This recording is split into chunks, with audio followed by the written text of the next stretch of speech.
وَلَا تَحْسَبَنَّ اللَّهَ غَافِلًا عَمَّا يَعْمَلُ الظَّالِمُونَ۔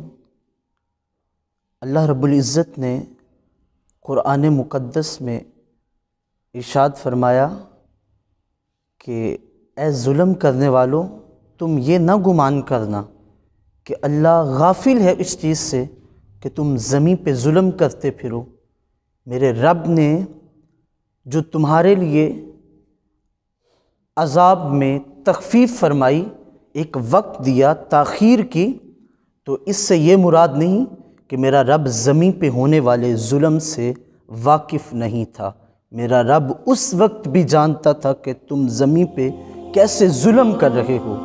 جب کشمیر اور فلسطین کے اندر ظلم و ستم کی انتہا تھی، وہ کشمیر کے اندر 8 ماہ سے معصوم بچے، معصوم بچیاں، بزرگ، جوان اور عورتیں ظلم و ستم کی چکی میں پس رہی ہیں، تو ان کی آہیں بھی رب کی بارگاہ میں پہنچتی ہیں۔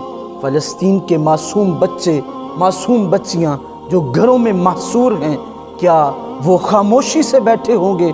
نہ، وہ تو اپنے رب کے حضور رو رو کے گریہ ازاری کر رہے ہیں، اور اسی وقت سے اللہ کے حضور یہ صدا کر رہے ہیں، مولا ہم مظلوم ہیں، ظالم ہم پہ ظلم کر رہا ہے، ہمارا کوئی پرسان حال نہیں۔ وہ اللہ کے حضور یہ گریہ ازاری کر رہے تھے۔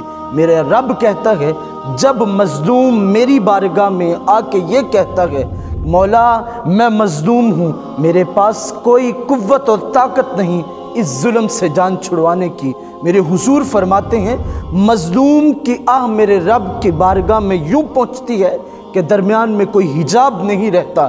شیخ مصلح الدین سعدی شیرازی کہتے ہیں مظلوم کی جب آہ نکلتی ہے تو وہ سمندر میں بھی اگر اس کی آہ پہنچے تو سمندر میں بھی آگ لگا دیتی ہے۔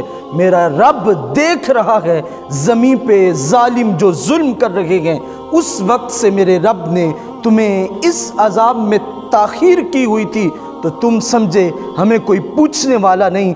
دیکھو تم نے کشمیر میں 8 ماہ سے کرفیو لگایا، کشمیر کو بند کر دیا، اور ساری دنیا خاموش تماشائی بنی رہی، کسی نے ان کا حال نہ پوچھا، کسی نے آگے بڑھ کے ظالم کا ہاتھ نہ روکا۔ تو اب دیکھو میرے رب کی لاٹھی بڑی بے آواز ہے۔ اگر تم کشمیر اور فلسطین کو بند کرتے ہو تو میرے رب نے پوری دنیا کو بند کر دیا ہے۔ یہ بات ذہن نشین رکھ لو کہ تم جب ظلم زمین پہ کرو گے تو عرش کا رب تم پر ایسی مصیبتیں ڈالے گا کہ تم رو رو کے بھی اس کے حضور گریہ ازاری کرو گے۔ پھر میرے رب کی پکڑ یوں آئے گی، ان بطش ربک لشدید۔ میرا رب کہتا ہے میری پکڑ بندے بڑی سخت ہے۔ میرے اور آپ کے پاس اور پوری دنیا کے حاکموں کے پاس اب بھی وقت ہے کہ اللہ کے حضور سچے دل سے گریہ ازاری کریں اور ان مظلوموں کی داد رسی کریں، تو میرا رب اس مصیبت کو ہم سے ٹال دے گا، وگرنہ یوں ہی ذلت و رسوائی کے گڑھوں میں ہم ڈوبتے چلے جائیں گے اور ہمارا کوئی پرسان حال نہ ہوگا۔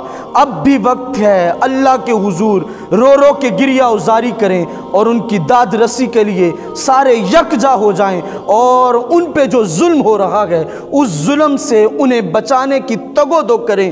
میرا رب اس عذاب سے ہمیں بچا لے گا، وگرنہ ہم یوں ہی رو رو کے گریہ ازاری کر کر کے اپنے آنسو بہاتے رہیں گے، لیکن ہمارا کوئی پرسان حال نہیں ہوگا۔ آج وقت ہے ہم اللہ کے حضور یہ کہیں مولا ہم سے غلطی ہوئی، اس وقت ہم نے ان کی داد رسی نہیں کی، ہم نے ان کا حال نہیں پوچھا، ہم ان کے سامنے جا کے ان کے مددگار نہیں بنے۔ میرا رب بڑا کریم ہے، اب بھی وہ ہمیں اس مصیبت سے پناہ دے گا اور وہی نجات دینے والا ہے۔